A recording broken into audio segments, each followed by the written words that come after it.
Hi, everybody. We're just going to be a couple minutes late because Barrett just had a diaper change.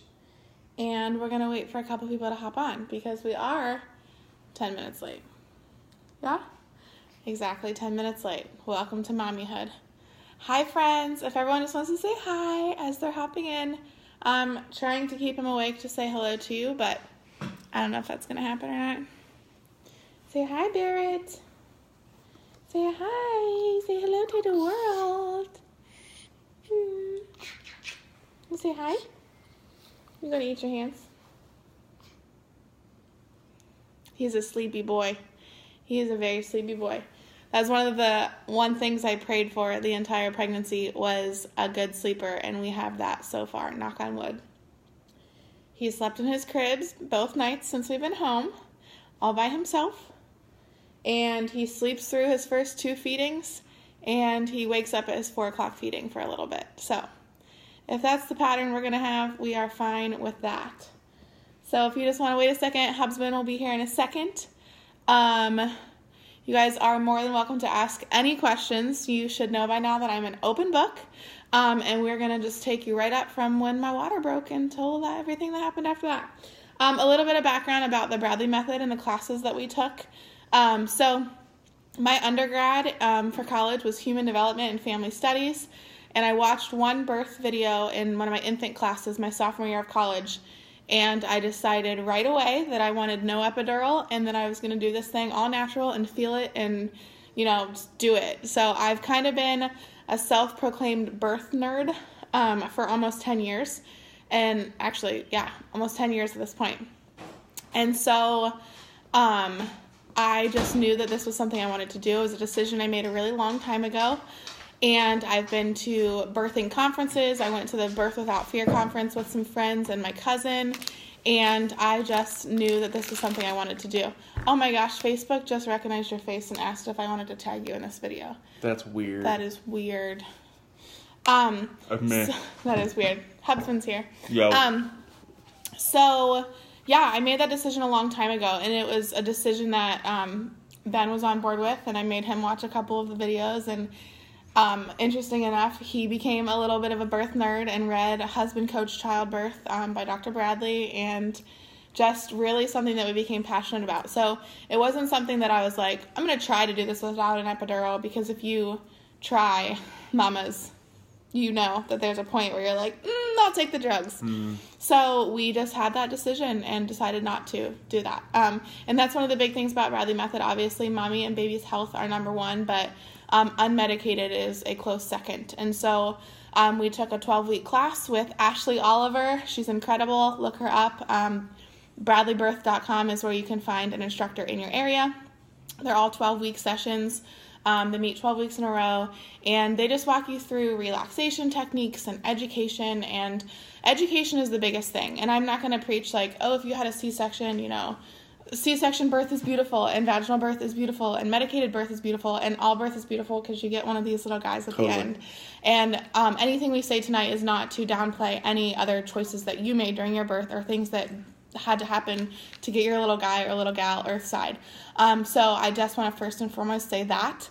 I would reiterate that education is really key. What I'm passionate about pushing, because so many mamas are just like, I'm just going to show up at the hospital and whatever happens, happens. Right. But when you're educated about your options and your choices and the things that are happening to you, you get to make a decision with the staff. Instead of feeling like things are being done to you, and then you leave having this traumatic experience, and then those people sometimes have hard times bonding with their baby and just like mourning the loss of their birth kind of like experience. So that's something that I'm really passionate about, is education. So whether you're educated and you'd go with an epidural, or you're educated and you decide to schedule a C-section or an induction, like that is on you, as long as you're educated and you're involved in those decision-making things. So all of that being said, you guys know that husband's been working a ton. He had a side project that was really large. So Monday? Monday night, he left for his regular job at 6:30 a.m. and didn't come home from his side project until 12:30 a.m. And I was missing him, and I was starting to feel like, oh my gosh, like, we're about to have this baby. It's not just going to be the two of us. Like, I miss you so much. We need to hang out more.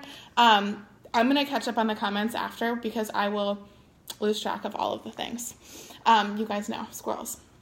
So I was really missing him, and I was like, will you please just not work that job tonight? Like, you need to rest. Tuesday night, yeah. Tuesday night, you need to rest. Like, what if I go into labor and you're, like, exhausted and you haven't slept in 3 days? So. And the way the project worked out, it was.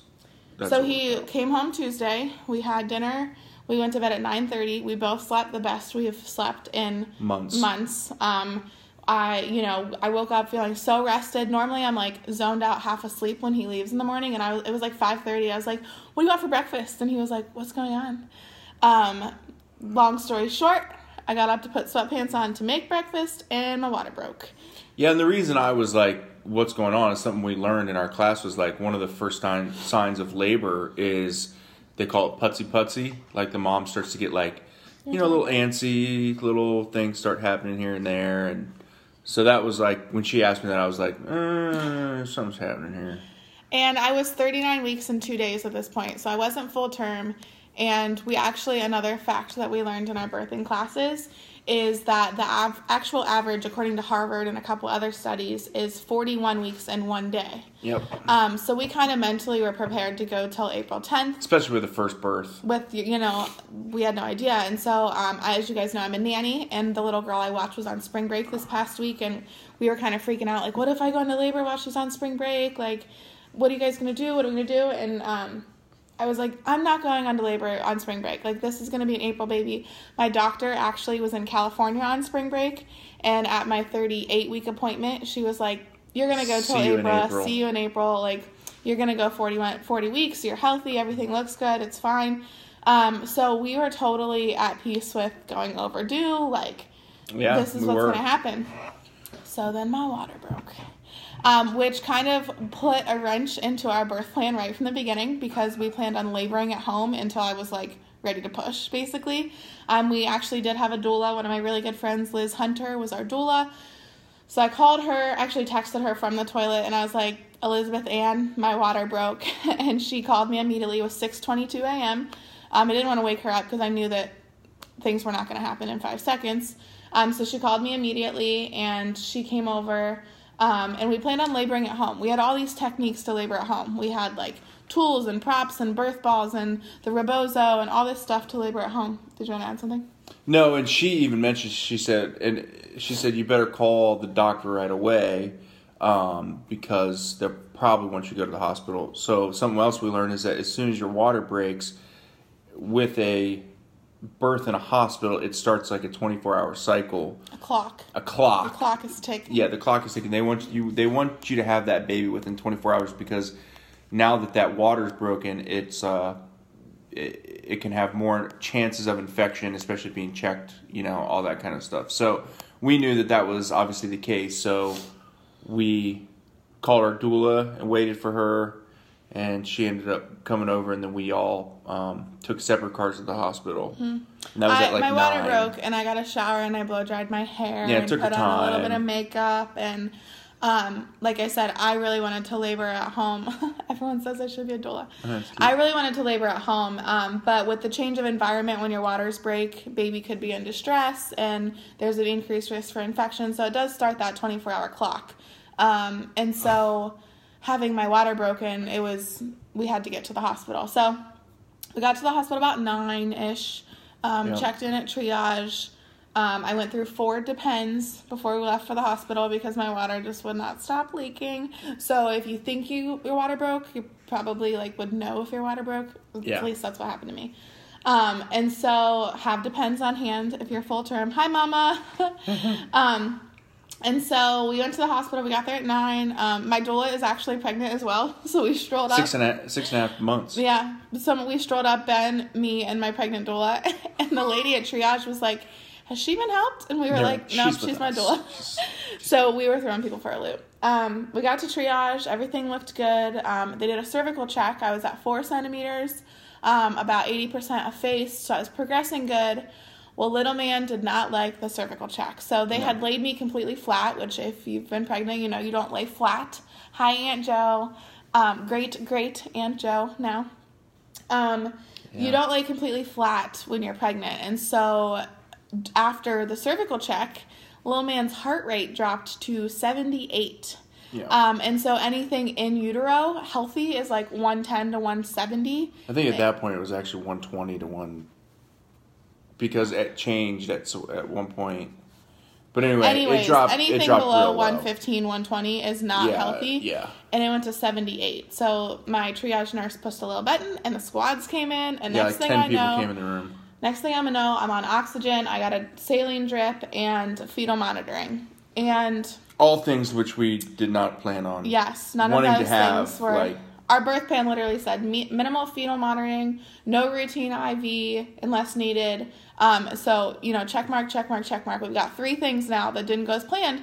But because we're educated, we were like, it's okay. It's okay. This is all fine. This is all fine. We know what this means. It's for her health. It's for the baby's health. Like, nothing that's causing him harm or her harm. Mm-hmm. It was all for the benefit of the health of the baby and the mom. So it was we knew that. It was like, this is okay, it's fine. Like, even the doctor said, doctor said that sometimes the baby rolls a weird way and will get on the umbilical cord and kind of either slow the heart rate down or the oxygen, because it's being fed by the placenta, kind of just gets cut off a little bit. Yeah. So after that, they called my doctor to let her know. My doctor, mind you, not my real doctor. I had never met this woman before. I had to Google her name after I got off the phone with her in the morning. But I knew I was in good hands. I love my whole practice and have heard amazing things about the entire hospital. So they called her to let her know where I was at, and the triage nurse came back, and she's like, she'd like to start you on Pitocin. And we were like, no, thanks. Give us a minute. We're going to talk about this.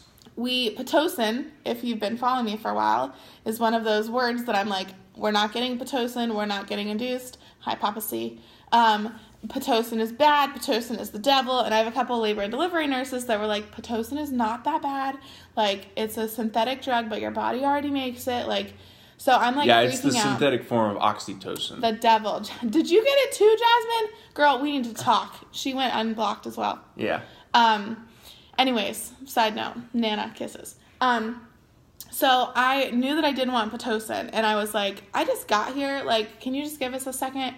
So we asked if we could wait till 6 p.m. to start Pitocin, which would have been about 12 hours after my water broke, which would have given us 12 hours to progress before anything drastic would have happened at that 24-hour mark.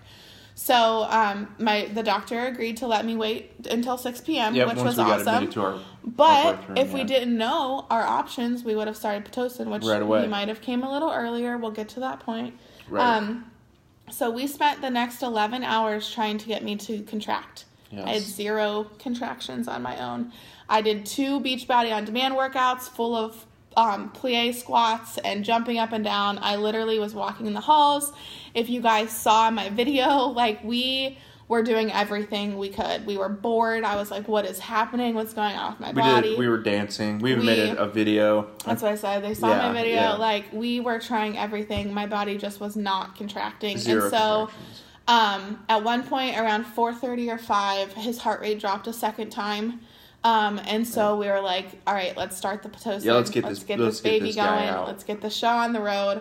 And so we started the Pitocin around 5:15 p.m. And they start out at a 1, and then they crank it every 2 hours, or every 30 minutes. Every 30 minutes. Every it goes 30 up minutes. 0.1 milliliter. Someone that might be more educated on that, correct us if we're wrong. But you start out at a 1. The little thing is reading 1. Whatever. And then 30 minutes, the nurse comes in, checks you 2, 30 minutes, 3. And she wasn't getting cervical checks at this time. Like, we wanted very minimal, especially with her water being broken. They even agreed that, like, we're going to do as minimal cervical checks as possible, because every time they introduce a cervical check, it has a chance for infection to get in there, or disease or bacteria or whatever. Right. So I was checked at 9 a.m. at that 4 centimeters, and we're taught in Bradley method to not get checked again until mama has the urge to push. Right. And then that's to confirm that you're at a 10 and you're able to start pushing. Right. So long story short, we didn't plan on any more checks. So we started the Pitocin, and I actually was about an hour and a half, 2 hours into the Pitocin when we made that dance video. So I did not feel anything still. Just some light cramping, but I've always had really terrible periods. I struggled with constipation most of my adult life until insert Shakeology promo there. And so I was just like, oh, this is fine. This is, I got to a point where I was like, ooh, that doesn't feel that good, but nothing crazy. I was still laboring normal. We were talking normal. We were, just hanging out basically with my husband and one of my best friends. So we're just hanging out. We were accepting visitors. My parents came in. Husband's parents came in. Said hi. And my friend Kara was working. She was working at 3 to 3, and she's like, this baby's not coming before I leave. And so we just were hanging out. Well, then all of a sudden, insert Drake voice, and went from 0 to 100 real quick. So I just went from, light cramping to, holy-ish, my whole entire body is experiencing what's happening. And remind you, if you're just hopping on, I did not have an epidural. So I went from laboring, walking around the room, and just hanging out to, laying on my side. I had a baby blanket in my face, and I had the what's it called, the birth song going on. She was moaning. Making a lot of noises. And it's something that we learned to do as relaxation, but it just was happening. That's what my body wanted. And honestly, most of the techniques we learned didn't come into play. I literally just wanted him to hold my hand. Oh, that's not true. It's not true at all.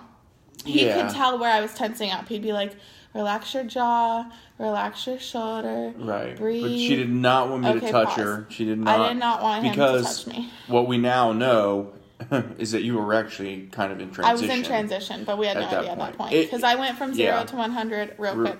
I had no first stage labor. I went from... Essentially, that's it. You handled first stage I don't even know. Like it was nothing. The part that would have been at home, I didn't have. You had, when you were on the birthing ball... Who said that? Angela. Yeah, girl. When you were on the birthing ball, remember when you were... On all fours? Yeah, you were moaning just a little tiny bit. You were at a little tiny bit. Yeah. And that's when we used the Rebozo a little bit. The worst thing about the whole first stage and trying to dance around and get the contractions to start is that because she had to be hooked up to the fetal monitor and she had the stinking IV fluids, she couldn't move around as much as we really wanted her to because of the heart rate drop. So that was actually the most... And God bless the hospital we went to. They're awesome. They're amazing. They did an amazing job. Nothing they did wrong. They did everything right with us. But that was the most annoying thing, was having those monitors, because it was dude, I want to be up, moving around. Get me I don't want to be stuck in a bed, which she wasn't. We were able to get her up and still do things, but it limited her movement, and it was so annoying because we were having to adjust them. And so if you're trying to go natural, and as annoyed as you are, I'm sure. But yeah, right. You can see. Yeah, they are. Yeah, at absolutely. the end of my dance video, the alarm starts going off, and I said, "Crap, the nurses are being called," because I was dancing too much, and his heart rate was no longer on the monitor. Right.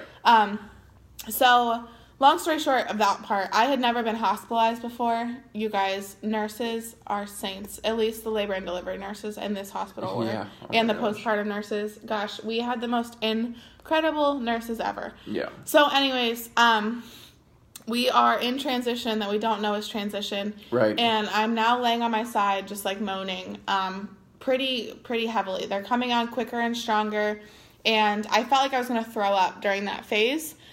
Which I forgot about. I got you a trash can. I forgot I got you a trash can. I forgot about that part too. So I was had in one of those transition. little things. I totally forgot. I totally forgot about that. Yeah, I totally forgot about that. Ashley, we did have transition. Yeah, we were in. We learned that puking is a thing that happens in transition, and I literally until just the moment forgot that I was. But it just happened so fast. So anyway, so then she goes. Well, my first half of my contractions, I would be moaning, and the second half I'd be breathing through because I thought I was going to puke. So I'd do the moan, and then I'd be like, "Oh, yeah." And I was just telling her, breathe normal. That's something. I did not want to throw up because normal. I hadn't eaten since they wouldn't let me eat because I might have ended in a C-section because I had the water broke already.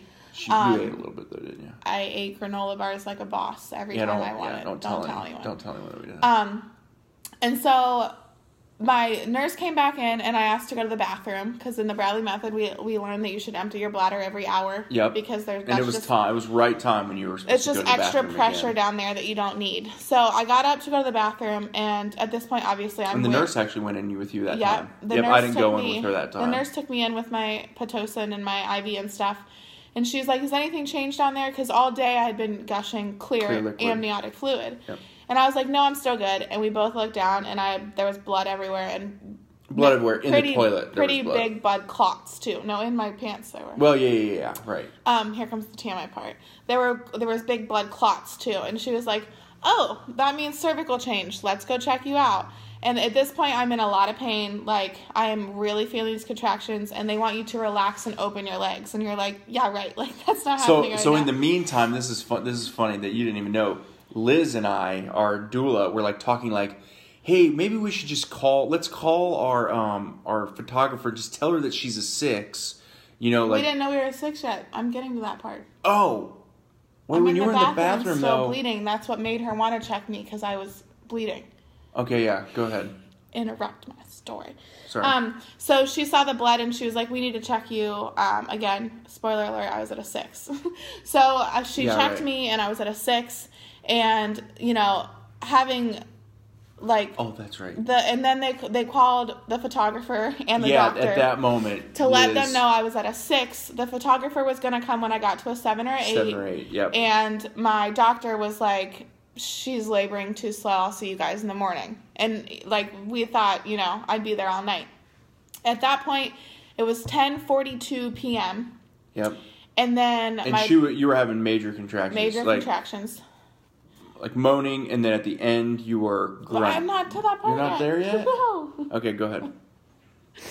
So outsider looking in. So Liz walked out to call my photographer and let her know that we were where we were at. The doctor walked out to call, or the nurse walked out to call the doctor, let her know where we were at. And then she was like, "I'm just going to set up the delivery table just in case." Yep. So it had been really dark. We were listening to worship music. Really relaxing atmosphere. So some lights start coming on, and some people start wrestling and getting stuff set up. And then she came over to, like, check the computer next to me. And this is the part you're just about to say. Yes. My way that I was working through the contractions changed. You can go ahead and say that part. Yeah, so she would, like, do her moan, and then she was, like, breathing, and then she would, like, did this, like grunt. And the nurse said, Are you bearing down with those? And I was like... And you were like, I think I am. I feel like I want to poop. I feel like I want to poop. Yeah, that's what she said. And she was like... She goes, She goes, "Can I check you again?" And this was 14 minutes later. 14 minutes from when she just got checked last time. It was 10:42 to 10:56. Yep. And I was at a 10. And I was 100%. And everyone's was like, "Oh, man, what just happened?" So... They ran out. We get a resident OB in the room because my OB went back to bed. And my nurse starts working on the computer, and she's like, "I had no idea you were in transition because you just handled it like a boss." And we kept whispering, like, "Is she in transition right now? Is she in transition right now?" And apparently I was. You were. And so they laid me on my side and closed my legs, and I had to wait for my photographer and my doctor to get there. And that was the longest 45 minutes of my life because I was contracting and wanting to push, and every time I ended a contraction, TMI moment, tons of crap was coming out of my vagina. Like, I was bearing down with every contraction, and my entire body was feeling the contractions. Like, shoulders to knees were involved. Like, they went from, like, light cramping to heavy cramping to my uterus was convulsing, like, really hard. Yeah, you'll know. Yeah, you'll know when you get there. Know when you if you feel it. Not that I know, but I know what you looked like. Yeah. So, my doctor got there. The doctor, not my doctor, but the doctor. Whole body shudders. That's a good one, Megan. Yes, that's what it felt like. So, doctor gets there, and she did walk in earlier to introduce herself because she was there for Savannah. 1,000%. We will be doing natural labor again. But I'm going to check your questions later.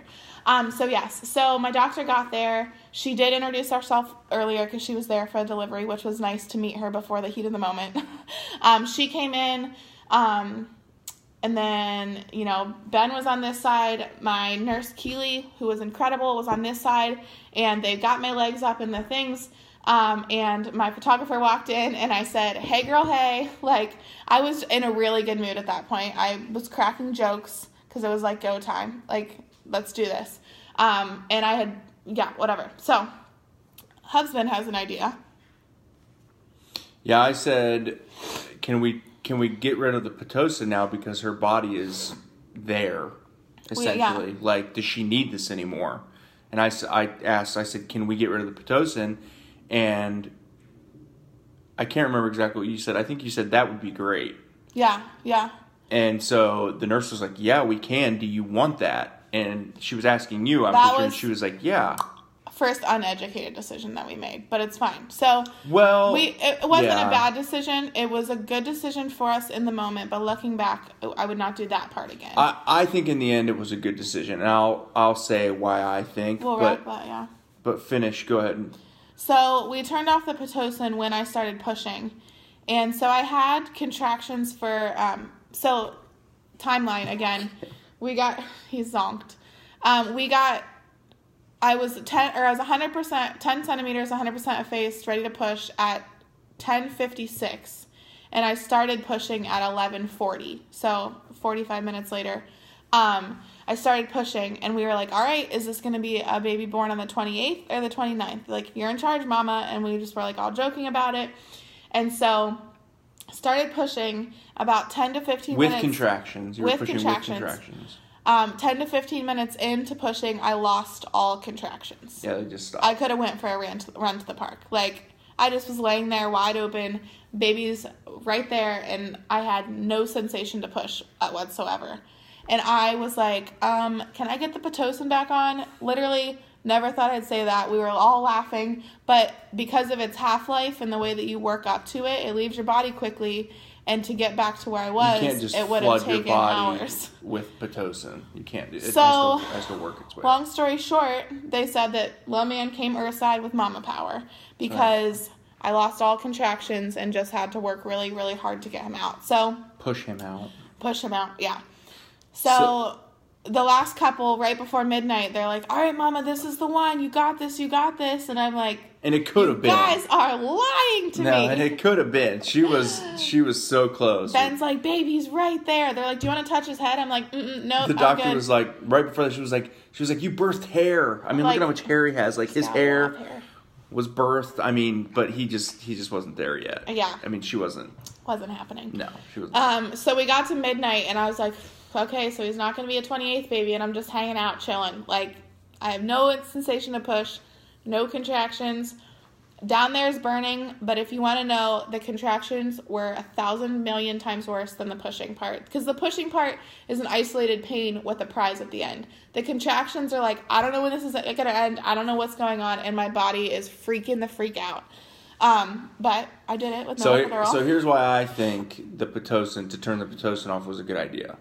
Now, I'm not medical or anything, but something that we learned is your body will naturally give birth. Like, you don't have to push. Like, if your body is contracting normally, it will contract and it'll push the baby down, and then it will slow down. And so with her bearing down so much, she was having to use all of her will to push. Because the Pitocin brought those contractions on so strong, I think the baby would have come too fast. And knowing what we know now, she had second-degree tear. Mm-hmm. I think she would have torn more. I think she would have had more of an issue because it's kind of like the doctor even said it. It's like rocking a car in the snow. You rock it a little bit, and you let it fall. It's like a rubber band. You gotta push the baby, and then the baby backs off a little bit, and you push him a little bit more. And with every push, that baby was coming a little bit closer and opening up that a little bit more. And I mean, I saw it with my own eyes. It was amazing. Love you. And so I'm not a medical doctor, nothing, blah blah blah. But I was like, I don't know if it was such a bad idea. Hindsight, right? So So I was... Anyway, you killed it. I was not that vocal during the first half of pushing. No. And I had you're surrounded by doctors and nurses. I had Ben holding my left leg. My main RN nurse, Keely, was holding my right leg. My doctor was at the bottom of my feet. I drank 80 ounces of water. 60 ounces. 320 ounces, 60 ounces of water in the 40 minutes of pushing. And Liz is my doula. Every time I was done pushing, she'd come up and I would just chug water. Because she was it was so hot. I was sweating. It was so hot. Yeah. And so you're kind of surrounded, and then the nurse at my shoulder here was his nurse. So she's just standing there for support, because when he comes out, she takes care of him. And she said, "Mama, grunt, like, give us some noise." And so at the end of my pushing, she was like, "Be more vocal." So I took that advice and I started getting more vocal, and I would grunt. I ended up breaking blood vessels in both sides of my neck because I was bearing down so hard. But I got more vocal the last 10 minutes, and I wouldn't have without her, and we probably would still be pushing. But Hannah was amazing. Hannah was the one that told me to make noise. So I started making noise, and my doctor just kept opening me up and pushing with warm compress. And then baby boy was born at 12:19 a.m. Yep. And we didn't know gender. Obviously, I'm going to get emotional.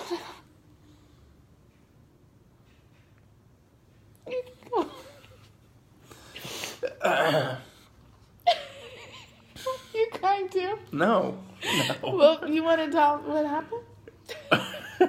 Yeah, I do. Okay. So he was born at 12:19 a.m. And we didn't know gender, so that was fun. We pulled him up, and we would have been really surprised if it was a girl, because Ben's family is very heavily boy populated. Right. His siblings are 7 boys and 2 girls, and then our nieces and nephews are 9 boys and 3 girls. So we would have been really surprised if it was a girl, but it was a boy. So they pulled him out, and I was like, "Babe, we have a boy." Yeah. That's what I said, "Babe, we have a boy." Yeah. Because he had junk. So. He's got junk. And it was awesome. So they pulled him up, and we let the cord stop pulsating. Dad cut the cord. She had him on his chest. He was on my chest. First, they lay a heated blanket on you, and because we thought he was coming 20 minutes before he did, I'm sweating, I'm dying, and there's a heated blanket on my chest. I'm surprised they didn't pull that off. Hannah, my soul sister, who's given me words of affirmation, starts fanning me with a card that's like an index card. Jesse. Why does it look... I have because I have. No, I have. I have multiple shirts of the same. I've been wearing a Rogue shirt. I'm not wearing one now. It looks like I've been wearing the same shirt for 5 days. One of our good friends just texted and said, "Why does it look like Ben's been wearing the same clothes for 6 days?" I haven't. I said that earlier. I did actually. He actually has 8 of the same shirts, and he just rotates them. That's right. And I've showered more since he was born than I did the 3 weeks before he was born. Okay, so. That's definitely TMI. Lost my train of thought. Oh, so Hannah, who was my homegirl with words of affirmation, is fanning me with an index card. Yeah, that's right. I forgot about that. And then she got a full-size piece of something that she was fanning me with. And she's like, "Is this helping or hurting?" And I was like, "It's making my mouth dry, but don't stop doing it." I think you were like, "You're my favorite person in the room right now." I was saying a lot of funny things. You were. So she was hilarious during chugging water. Oh, Ben was not holding my leg the same way that Keely was, and I was like, "Could you just pay attention to what Keely's doing?" Yeah. Okay, so anyways. I mean, come on. I'm looking. I got a lot going on. I'm thinking about a lot. So he was born, and he is perfect, and he is awesome. And what did that guy say in our Bradley Method class? He said, "I'm looking into the great abyss." I don't know. I mean, you're looking into the rest of your life, and you can't be, it's amazing. Anyway. Who cares about the positioning of my wife's feet? Yeah, whatever. So he has a little bit of a soft spot / bruising / blood pooling from being stuck down there for a second. But he's super perfect, and he has a ton of hair. And no, I didn't have any heartburn. I had heartburn starting in November, and my chiropractor adjusted me. Oh, he is holding my hand, Courtney. I didn't even know. Let me see. My chiropractor adjusted something under my left rib cage, and I never had heartburn again except with pepperoni. Pepperoni was the only thing that gave me heartburn. And I've had pepperoni since I gave birth, and I no longer have an issue with that. But yeah, he's super perfect. We're having some issues latching with the boob, but he takes a bottle like a champ. We had went ahead and introduced a nipple on Saturday morning because it was getting frustrating for both of us, and we needed to make sure he was fed. My production's amazing, so there was no sense in us being frustrated and him being unfed. So, crossing that bridge, one thing at a time. He sleeps a lot right now, so I think in the next week or two as he starts to wake up, we'll have better luck with that because he's incredible at latching with our fingers or the nipple, the bottle. So, he went to the chiropractor today and got adjusted, and he already has better range of motion in his neck. Yep. So hopefully that helps. He did nurse when we got home, the best that he has since Friday night. Mm-hmm. Yeah. So, awesome. We have not tried a nipple shield yet because I don't want to introduce it too soon early while he's still this sleepy. But if we get to next weekend and we are still struggling, I will get a nipple shield. My nipples, TMI moment, the anatomy of his mouth and the anatomy of my nipples are perfect, so it's a sleepy thing, I think. Yep. He's lazy. He doesn't want to work for it. He doesn't. Try not washing so much. The reason I've been showering so much is because I'm overproducing, so I like to get a steaming hot shower and then pump in the mornings. Actually, that's a really good idea, Chris. All right. So, if you previously asked a question, it's far gone, so you can ask questions now because we're this way, and so the comment section is this big. So, I would be scrolling for days. Sister, we do naked, we do cold water, we pinch his feet, we poke him, we blow on him, belly to belly, skin to skin. I'm naked, he's naked. Nothing wakes him up. No, he also sleeps through the night. We've slept in the crib both nights. He has not been circumcised yet because he's been so sleepy, and we didn't want to introduce more things that would make him sleepy, but he will be circumcised. We're being circumcised. Nora had to be naked. Yep. 2 sleepy kiddos. Keep the questions coming. We'll take them for a few minutes. So let's see. So Thanks, I Liv. was up for 23 and a half hours, and you were up for... Message me books. The books, I'm just going to say them right here. So, Husband Coach Childbirth is the book that he read. And then, it's over by your lunchbox. Natural Birth the Bradley Way is another one you can read. But there's really, reading is great, but the experience that we had in our classes, like I was just telling him, I feel so close to the 4 girls that we had class with. Like, I'm the first one to deliver. One's due date's tomorrow. The other one is due April 22nd, and one's due the first or second week in May. And I feel like I gained best friends from that class. Like, Roz and Jen, you guys are my girls Gems. forever. The classes were not... Hold on, I got to scroll it for a second. Would I recommend the Bradley method? Freak, yes. Yeah, totally. 1,000%. I even said, like, halfway through it that I wanted to do it again for our next kid because... Yes.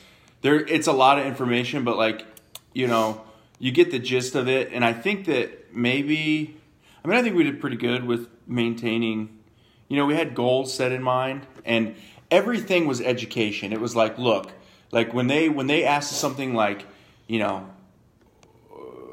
why, do you want X or Y or Z? It was, don't do anything yet, give us a minute to have a conversation before you just go and do something. And then we were able to have a conversation, and that's how we got to let's wait 12 hours before we start Pitocin, because if we can get your body to start contractions naturally, that's the best, because that's what your body's supposed to do. But her water just broke, and with having a hospital birth, they really stressed getting out within 24 hours because of now, could we have done something else? Yeah, we could have, but for us, the choice was clear that we wanted him to get out just because of the fetal monitoring and stress and all that kind of stuff. It made sense for us, but we did that with education. We didn't just like hey, start Pitocin right away. Well, we texted our instructor. Honestly, like, think about how great that was. I mean, you labored. Oh yeah, I for a while with for a long time no with no pain. We texted our instructor and she said, Britt, I'd rather do a couple hours of Pitocin than end in that emergency C-section. So that's what we did, and it was awesome. Haley, the classes were not at the hospital. You can find classes near you at bradleybirth.com. Our particular classes, the instructor's husband owns a chiropractic office downtown, Precision Chiropractic. Mm-hmm. So that's where ours were. Let me keep scrolling. Any more questions? We will absolutely be having more kids. Plan. That's the for plan. Sure, God willing. We've been saying 3 to 5. He's great so far, so maybe 5. Yeah. Let's get through the first couple months. We'll see here. But definitely more kiddos, if God says yes. Yeah. Sometimes difficulty with fasting. We had his anatomy checked, Carol. His tongue and roof of his mouth and everything are good to go. Yep. I did start pumping at the hospital, so that's something else that we tried to do to initiate contractions. I was actually pumping in labor because nipple stimulation can create uterine stimulation. So that was something that we actually started trying pretty quickly in the hospital to try and get the contractions going. So then I was actually self-expressing colostrum after he was born with my hands and with the nurse's hands. And I had an amazing production from the get-go. They were super impressed. I pumped a bottle of colostrum. They were like, oh, this is interesting. So we were syringe feeding him at first in the hospital, and that was interesting, but he wasn't using any sucking reflex. We were just dropping things in his mouth, which isn't using the 3. He's born with 3 reflexes: the startle reflex, the sucking reflex, and rooting, and we weren't using any of those because we were just dropping. Well, we started off with doing it on my finger, and as he was sucking, I was using a syringe to inject it on top of his sucking, and then we tried it at the breast with him trying to suck, and then introducing it that way. But we decided that we were going to try a bottle on or a nipple on a bottle. I'm going to get to that. So we ended up being in the hospital an extra day because of his head and because we birthed at 12:19 a.m. So if we wanted to, we could have left on Friday, but we waited till Saturday. They just wanted to make sure that his head was getting better and not worse. And so Saturday morning, what did Tara say? I might come on Friday. We'll talk about that. And so, sorry, I lost my train of thought. Saturday morning, we had the most angel kiss sweet gem of a nurse. So my friend Katie works in the postpartum at St. Anne's, and she worked Friday night. And so I actually gave him to her with the bottle and said, have fun, Mama's taking a nap. And I probably wouldn't have done that if one of my friends weren't in the nursery, but she was, so she got to feed him and hold him and take care of him. And then that morning, she picked our nurse that was going to send us out. So our nurse on the way out, her name was Kathy. She'd been there 33 years. She'd been married 45 years. She loved Jesus. She was just super sweet. Mm-hmm. We were getting ready to leave, and she's like, I'm going to give you one little piece of advice. She said, I'm sure you've learned, 1 or 2 things from every person and we did. Every nurse had a little tip of advice. And she's like, she said, a lactation consultant's not going to tell you this, but I've been here 33 years, and here's my little bit of advice. She said, you're frustrated and tired. He's frustrated and tired. Do you guys want to try a nipple? You're producing so much milk. There's no reason for him to be unfed. And we were like, yes. Yeah, we'll try it. We need to make sure he's fed. We don't want to have to introduce formula. We don't want to lose any more weight. He was below the weight. He lost 7 or 8%. You're allowed to lose 10 before you leave the hospital. And so we decided to introduce a nipple on Saturday morning. He was 3 days old, 3 days old. And he takes the bottle like a champ. I do offer my boobs for 10 to 20 minutes every time before I give him a bottle, so that we can practice, and then so his saliva can get on my nipples and my body can produce the milk that he needs. So I really do just think it's a sleepy thing. You guys, he's just sleeps. Always sleeping. So hopefully in the next week or 2 we turn a corner. Do you want to hold him? I'm really hot. Yeah. Hopefully in the next week or 2 we turn a corner and that will be fine. Tara, yes, I may come on Friday, so we can talk about that. Darlene, no, our appointment is on Wednesday with the pediatrician. Yeah, we'll have all that checked out. We will have that checked too. Again, from someone else. Do you think the class has helped, or do you think you could have done it? Maybe I should take them for my next babe, or since I've already been through it. Okay, that is a loaded question. Because I was so determined to not have an epidural. The class was more for me. Yes, 1,000%. So the whole Bradley method thing is called husband-coached childbirth. And his famous quote, I actually used it as our birth announcement, is that a trained husband or coach, if you have a doula or a mom or a sister-in-law or sister or whoever whatever, your person is, your trained person can do more for you than any amount of education. And that is what we took away from the Bradley method. And so his idea, Bradley's idea, is why not have it the person that's closest to you, that knows more about you than anybody else, your spouse or the person that you're in partnership with. Yeah. So that's his thought, is have that person be your encourager and your helper and all that kind of stuff. Never thought in a million years I would be that, but interested in it too. It's pretty sweet. Well, I had nothing to base it off of. So when I was being introduced to all this stuff, I'd never been around children much or birth or I just thought, oh, you go to the hospital and a baby comes home and the husband's not that involved. Well, that's not the way it's supposed to be. I mean, it can be that way, but why? I mean, it's your fault too, guy. So you got to put the work into it, right? Yeah.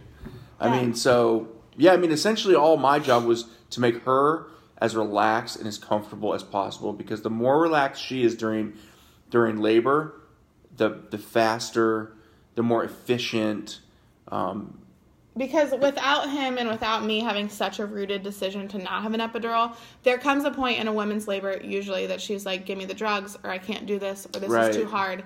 And having that second person on board with your decision saying, no, you are doing this. We are doing this. This is best for our baby. This is best for your body and your recovery. And this is what's happening. So it's just an accountability buddy in addition to helping with relaxation techniques. Anybody can do whatever they want. I mean, but this is what we decided to do. And I wouldn't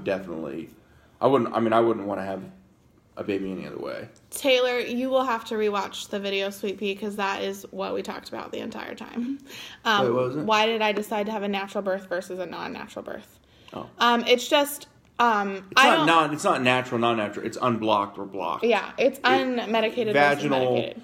Birth unblocked. Yeah. And we could be here all day talking about our benefits, but I again don't want to downplay anyone else's birth. No, so absolutely not. Just the goal do is some this. research. The goal is this. Healthy baby, and healthy this, mommy. Healthy. That's all that matters. That's it. That's what matters. That's all that matters. Oh, thank you, Mandy. The less intervention you get, we think it's the best, the way. Yeah. But the goal is healthy baby, healthy mama. So. Thank you, Brooke. One more question, and you don't have to answer. If baby ended up being a girl, what would you name her? We're going to keep that to the DL because maybe we'll have a girl and maybe we'll name her that. Right. Maybe we'll change our mind. We might. But it was a B name, so there are more B names coming down the road, apparently. No. I didn't do that on purpose. Not trying to be like a Kardashian. Is Hubs been taking some time off? Yep, I am taking off. Well, I already had, obviously, Wednesday through Friday. We were in the hospital too long. Yeah, we were in the hospital. The plan, our whole plan was, you're going to go into labor on a Friday. You're going to have the baby on a Saturday. Break. We're going to get home on Sunday, and then I'm going to have the whole week. Yeah, right. Nope. So that didn't happen, obviously, because that's silly. I mean, so we spent Wednesday, Thursday, and Friday in the hospital. He's only supposed to take 5 days off, so he technically should have went back Tuesday or Wednesday, but he's going to stay with us through Thursday. Because we've got some doctor's appointments and things. Stuff. Yeah, that we got to take care of. So, didn't do it with Felix, but hubby was deployed, had a doula there, definitely would do it. Bradley, yes. Husbands are the best. Doulas, midwives, because we. How long do you hope to plan to breastfeed? If I missed the first part, I did not answer that. I would love to breastfeed him for a year. At least a year. At least a year, for sure. For sure. Taylor, you would. What? She said her phone died. She missed 4 minutes. Oh. Any part of the name or a family name, or just that's a good question. Where his name came from? Do you want to talk about that? Yeah, I mean. So Barrett was not in the plan until the middle of February. We went to lunch after my bridal shower with some of his family we had in town, and his brother said, "Do you guys have names?" And we were like, "Yeah." And he goes, if it's not Bear, that's dumb. We were like... We're not throwing you under the bus, bro. It's fine. It's a good name. So we were like, kind of like Bear, but it's like almost a little bit too trendy. So we stuck with Bear, but now it's Barrett. And then also, of course, the underlying JT Barrett. JT Barrett was at Ohio State for 5 years. Through our entire relationship of dating and friendship, we watched football games together a ton, and JT has some meaning there. And if you couldn't tell, he's like decked out in Buckeye garb. So, yeah, we're big Buckeyes. And then Ryker is his middle name, and interesting enough, Jericho, which is a Beachbody super trainer, the program Core de Force. Her son's name is Bexton Ryker. And did he just kick me? No, I didn't. Oh. No. What? Yeah, go ahead. And we just really liked Ryker. So that's where we got Ryker. Do I plan to not find out the gender again? Yes, we plan to not find out the gender again. It was really fun. Best gift ever. Really fun guy, and I love how supportive he is. I don't know what that means. Guy. I don't know what that means, Amber. Bryce said he sees a baby. All right, literally tears. I'm not crying, you're crying. What's the difference between a doula and a midwife? Yes, a midwife... Really a midwife can actually deliver the baby. She's like one step down from a doctor. Way more certifications involved there. A doula is a support person. So, yeah. And it's really funny, the way we worked out is we kind of planned it as Liz, being just an additional support person. We've been here an hour. We should wrap this up. Okay. One more question. What's the next question? Renee... There's nothing to do with planning about not finding out. I'm just not a pink person, so that was my way of controlling not having pink. Excuse me, and all of our baby stuff is gender neutral now for next baby, so that was my plan. Plus, totally. It's the best surprise ever. Oh, Monica. I mean, look at him. Cousin. That's my cousin. I know. One more question. Hi, Monica. 5 stars. Thanks, Shirley. We're getting pictures in Harley gear this week, so stay tuned. Totally. We were at St. Anne's, and I cannot say enough incredible things about Mount Carmel St. Anne's. Amazing. Totally on board with everything I wanted. Like I said, my doctor was in California, so I was kind of walking in blind and having to explain everything. Boy Mom is amazing. Baby Kovacs. One step on par. Okay, I'm going to read Megan's out loud, or Holly's out loud, because this is probably educated. All right. Midwife is not one step down from a doctor, on par with a doctor for the management of a low... No, yes, that's a much better answer. A midwife is a doctor for management of a low-risk, normal birth delivery and antenatal care. Yes. That is correct. A midwife is basically a doctor. Way more schooling than a doula. The doula is a support person. Liz got Donna certified in 2 days, 2 12-hour sessions. Midwife does way more schooling than that. Yes. So, all right. Sweet. We love you guys. Yes. No, that's good, Holly. I appreciate it. Holly's pregnant Beachbody coach as well. So, we love you guys. Thank you so much for joining us and being passionate and supportive and loving on our little family. This is our new little guy. And this is our new little guy. He's zonked. He's not ready to meet the world yet. So, love you guys. Bye. Bye.